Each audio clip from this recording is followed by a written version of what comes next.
So in this video, we're going to come to the dreaded out of the bag. And I'm going to actually start at the end of this poem to reinforce perhaps some ideas outside of what I'm assuming you've discussed in class in relation to maybe looking up some of the classical references that make this poem quite difficult, because actually the poem itself is simple, but there is a bit of a ruse of difficulty because of the references and the quite alienating nature of some of the classic references to culture that we're obviously not familiar with. For me, the most troubling element of the poem is actually the final stanza.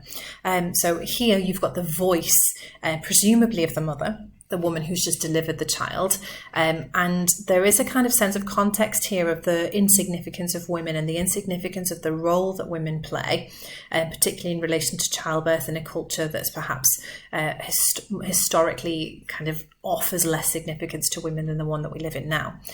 So I want to look at this last stanza. And what do you think of the new wee baby the doctor brought for us all when I was asleep? Now, again, rather than the classical references of this poem, I actually think that this is a really insulting final stanza. The suggestion of passivity of the mother who's just delivered the child gives a very interesting feminist perspective from this poem. If we start to look at the notion that the doctor was in fact the most active member of the delivery process, the doctor simply brought the child while the mother was asleep.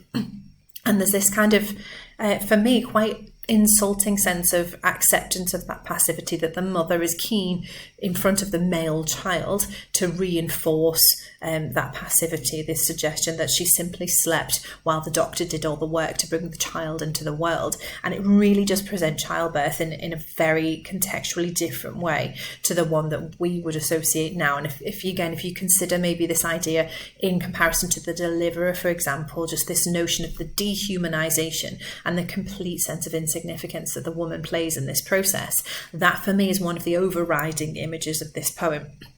The title itself, Out of the Bag, suggests this sense of letting out a secret, or, you know, in some way that the narrative voice really has got some sort of higher knowledge now, a sense of perspective on something that they didn't know before. They know the secrets of childbirth. And even after watching the process, which is hinted at earlier on in the poem, you've got this sense that they're quite happy to ascribe themselves to the lie that the mother simply slept while the child was brought into the world, and that everybody is contributing to this ruse, including the doctor. The doctor just performs this almost magician-like function, and without him, without his kind of intervention, the child wouldn't be there.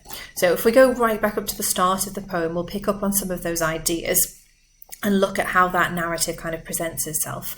All of us, the suggestion that obviously the whole family came in Dr. Carolyn's bag, and this sort of the metaphor of the bag here is actually quite interesting, because again it ascribes more authority to the doctor than the woman who's delivered this child.